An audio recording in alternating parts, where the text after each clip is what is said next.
Now let us take the religion.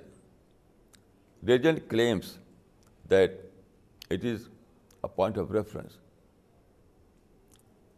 Religion claims that it is a discipline that provides us the meaning of life. All those questions in which we are engaged.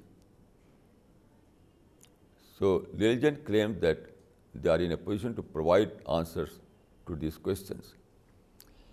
But here also is a very pertinent question. There are hundreds and thousands religions, but 12 religions are treated as major religions. There are 12 major religions in the world. Now let us take what is the position of these religions. When we read the history of religion, we find that no religion has historic authenticity. Now there is only one exception, that is Islam.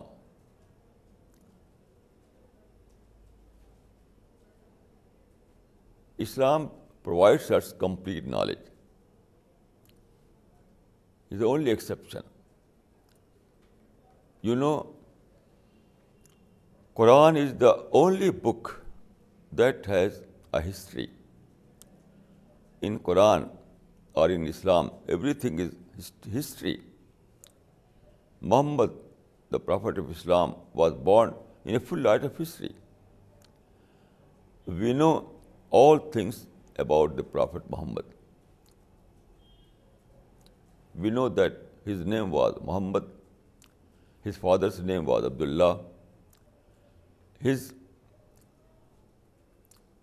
grandfather's name was Abdul Muttalib. Muhammad was born in 570 in Mecca. He was appointed as prophet in 610. Muhammad lived in Mecca.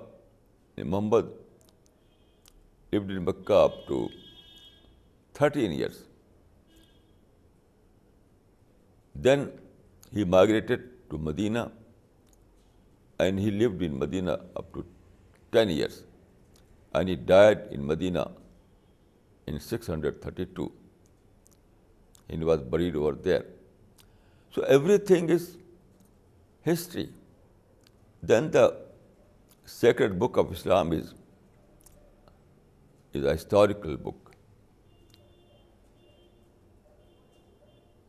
This book was revealed in early 7th century, but it is a preserved book. You cannot find an iota of change in this book.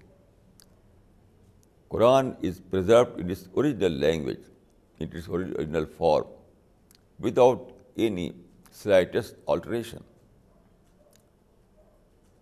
No book other than Quran is preserved in its original form. Not at all. So, Quran is the only book which can claim that it is the point of reference in this regard. It is very important. Here I would like to give an example. There was a Bengali Hindu, Dr. Nishikant Chattopadhyay. He was a very, very learned person. Very, very learned person. And he was a seeker in true sense of the word. So, he wanted to know what is truth. First of all, he studied philosophy. But he found that philosophy failed to give any answer philosophy is a discipline of confusion. One cannot find anything except confusion and ambiguity. So philosophy is not a point of reference. From philosophy, he failed to find the answer of his question in philosophy. Then he studied science. In science also, he failed to find, because science itself does not claim. Science in its finding truth is not the subject of science. Then he studied religion, different religions. He found that no religion has any history. All the religions were mythology based. So mythology cannot be a point of reference in this regard. In the last, he studied Islam and Quran and Prophet Muhammad. After studying, he wrote a book, Why I Have Accepted Islam. In this book, he says that when I read Prophet Muhammad, I found that here is the point of reference. Here is the person on which I can believe. So he says in this book that in a thrilling sentence, he says that, oh, what a relief to find, after all,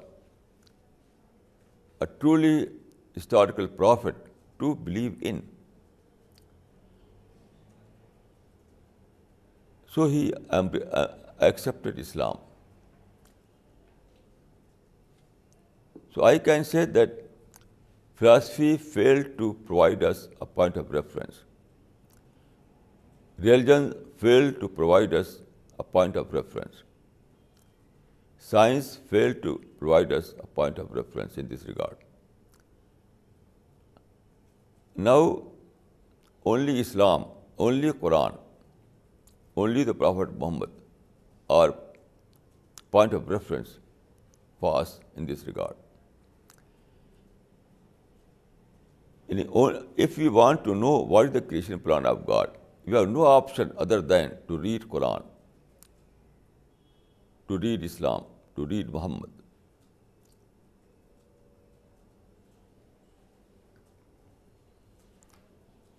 Now I would like to say a few words about the description that which you find in the Quran or in the teachings of Prophet of Islam, Muhammad sallallahu alaihi wasallam. So according to Islamic description or Quranic description, man was born as an eternal being. Eternal being. But God divided his lifespan into two parts: pre-death period and post-death period.